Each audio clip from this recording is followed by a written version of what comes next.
Hello students, good afternoon. આજે આપણે જોશું બાઇનરી ટ્રી ટ્રાવર્સલ અલ્ગોરિધમ. એમાં 3 અલ્ગોરિધમ આપણે ભણશું: પ્રી ઓર્ડર, ઇન ઓર્ડર અને પોસ્ટ ઓર્ડર. આપણે આગળના લેક્ચરમાં જોયું હતું એ ત્રણેયની જે ટ્રાવર્સલ મેથડ હતી એ આપણે જોઈ હતી કે કઈ રીતે ટ્રાવર્સલ કરી શકાય. તમને એક્ઝામમાં એવું પૂછે કે ભાઈ બાઇનરી ટ્રી ટ્રાવર્સલ અલ્ગોરિધમ લખો, તો તમારે આ 3 અલ્ગોરિધમ લખવાના. અને જો અલ્ગોરિધમનો ચોક ન પડે તો આપણે આગળ જે લેક્ચર લીધો એ તમારે સમજાવવાનું છે. અલ્ગોરિધમનો ચોક પડે તો જ આપણે અલ્ગોરિધમ લખશું. અને 7 માર્કમાં આ ટોપિક મોસ્ટ આઈએમપી છે, દર વખતે લગભગ પૂછાય છે. અલ્ગોરિધમને બહુ ઇઝી છે. તો આપણે આ ચાલુ કરી દઈએ. પહેલો અલ્ગોરિધમ છે પ્રી ઓર્ડર. જે અલ્ગોરિધમ તમે લખતા હોય, સ્ટાર્ટિંગમાં આપણે પ્રી ઓર્ડરનો અલ્ગોરિધમ લખીએ છીએ એટલે અહીંયા તમારે પહેલા પ્રી ઓર્ડર લખવાનું. નોડ એટલે સ્ટાર્ટિંગ આપણે ક્યાંથી કરશું તો કે રૂટ નોડથી. પ્રી ઓર્ડરની સિક્વન્સ શું બનતી હતી તો કે પહેલા રૂટ નોડ, પછી લેફ્ટ ચાઇલ્ડ, પછી રાઇટ ચાઇલ્ડ. એ પ્રી ઓર્ડરમાં. ઇન ઓર્ડરમાં તો કે પહેલા લેફ્ટ ચાઇલ્ડ, પછી વચમાં રૂટ નોડ, પછી રાઇટ ચાઇલ્ડ. પોસ્ટ ઓર્ડરમાં પછી એટલે પહેલા લેફ્ટ ચાઇલ્ડ, પછી રાઇટ ચાઇલ્ડ, પછી રૂટ નોડ. આ રીતે ત્રણેયમાં સિક્વન્સ બને. પહેલો અલ્ગોરિધમ આપણે જોઈ લઈએ પ્રી ઓર્ડર. એમાં પહેલા પ્રી ઓર્ડર લખેલું છે નોડ એટલે મતલબ કે આપણે રૂટ નોડ એનો રેફરન્સ લીધેલો છે અહીંયા બ્રેકેટમાં. હવે પહેલા સ્ટેપ 1 જોઈ લઈએ. If node equal equal null, મતલબ તમે ઇફ નોડ ઇક્વલ નલનો મતલબ એવો થાય છે કે તમારા બાઇનરી ટ્રીમાં એક પણ નોડ અવેલેબલ છે નહીં. મતલબ કે રૂટ નોડ નથી, એક પણ નોડ અવેલેબલ નથી. તો તમારું બાઇનરી ટ્રી કેવું કહેવાશે? Empty binary tree. જો બાઇનરી ટ્રીમાં એક પણ નોડ અવેલેબલ નહીં હોય તો તમે કોઈ પણ પ્રકારનું ટ્રાવર્સલ પરફોર્મ કરી જ ન શકો. આપણે પ્રિન્ટ તો કંઈ કરી ન શકીએ, હોય નહીં તો શું થઈ જવાનું તો કે રિટર્ન. તો આપણે ટ્રાવર્સલ પરફોર્મ કરી શકશું નહીં. એન્ડ ઇફ, આ ઇફ કન્ડિશન જે છે એ પૂરી કરેલી છે, એને બ્રેકેટમાં છે એન્ડ ઇફ. એટલે મતલબ કે ઓપ્શનલ કહેવાય, તમે એને ના લખો તો ચાલે, પણ આપણે ફરજિયાત બધામાં લખશું જ. સ્ટેપ 2 અલ્ગોરિધમ છે પ્રી ઓર્ડરનો.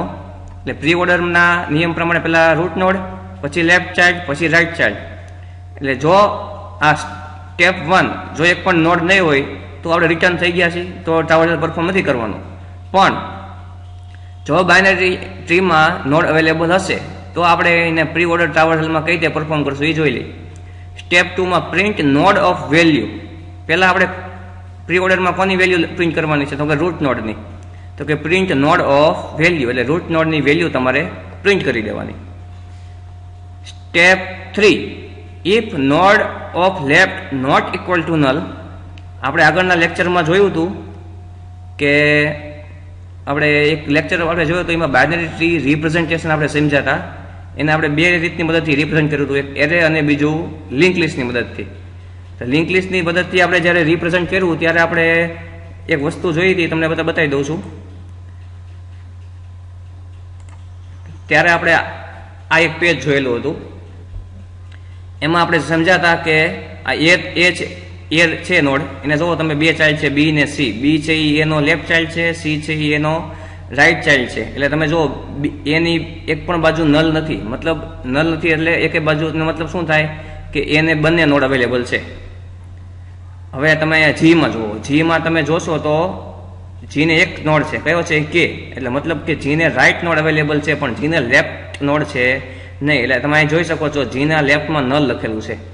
જીના લેફ્ટમાં તમે નલ જુઓ એનો મતલબ કે જીને લેફ્ટ ચાઇલ્ડ છે નહીં, જીને ખાલી એક રાઇટ ચાઇલ્ડ જ છે એવો મતલબ થાય. એટલે આમે આપણે એ જ જોવાનું છે.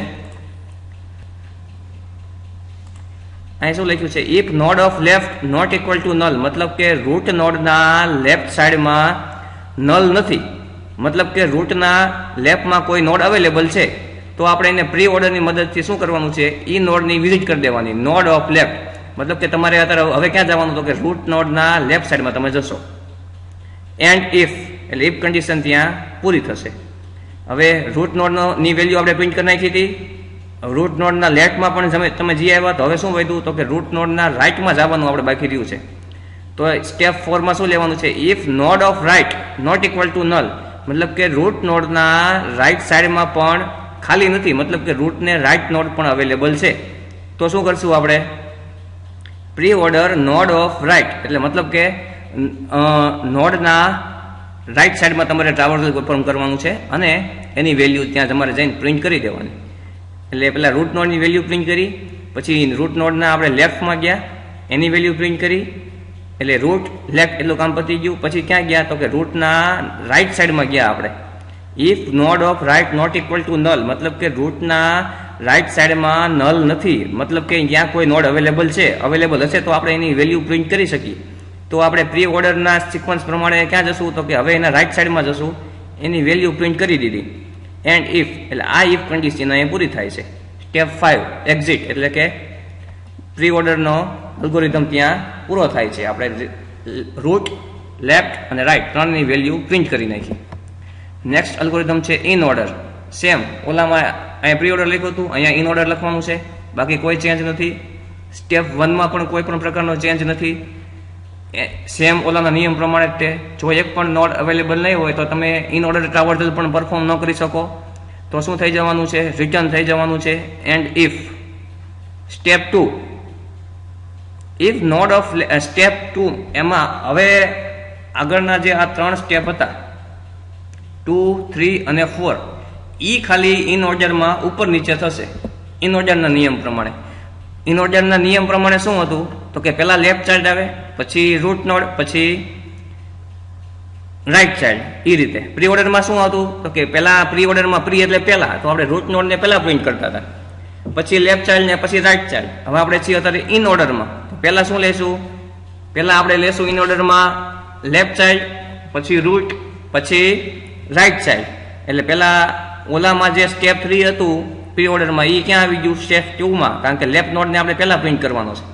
If node of left not equal to null, મતલબ કે રૂટના લેફ્ટ સાઈડમાં નલ નથી, મતલબ કે ત્યાં અવેલેબલ છે, લેફ્ટ સાઈડમાં નોડ અવેલેબલ છે, તો આપણે ઇન ઓર્ડર ટ્રાવર્સલના નિયમ પ્રમાણે આપણે લેફ્ટ નોડની વિઝિટ કરશું અને એની વેલ્યુ આપણે પ્રિન્ટ કરી દઈશું. એન્ડ ઇફ કન્ડિશન ત્યાં પૂરી થાય છે. લેફ્ટની વિઝિટ કરી આવ્યા, હવે ઇન ઓર્ડરના નિયમ પ્રમાણે આપણે રૂટની વિઝિટ કરવી પડે.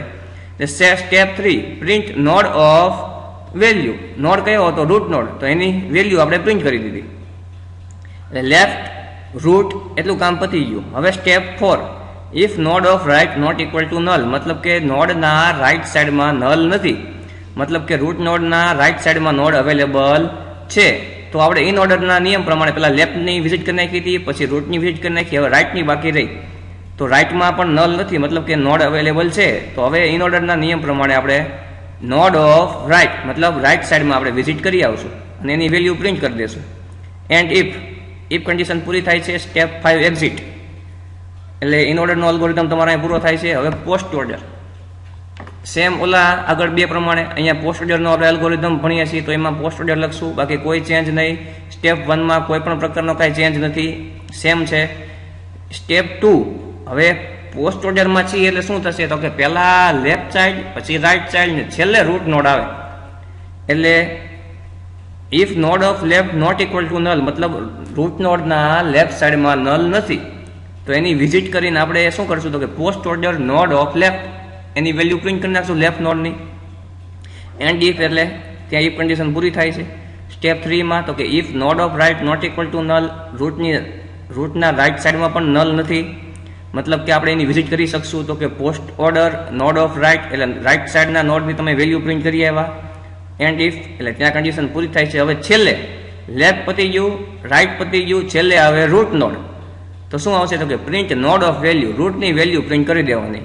અને એક્ઝિટ, એટલે કે તમારો પોસ્ટ ઓર્ડરનો અલ્ગોરિધમ પણ અહીંયા પૂરો થાય છે. અહીંયા બધા તમારા 3 અલ્ગોરિધમ પૂરા થઈ ગયા છે. કાંઈ પણ ક્વેશ્ચન હોય તો ફોન અથવા વોટ્સઅપમાં પૂછી શકો છો.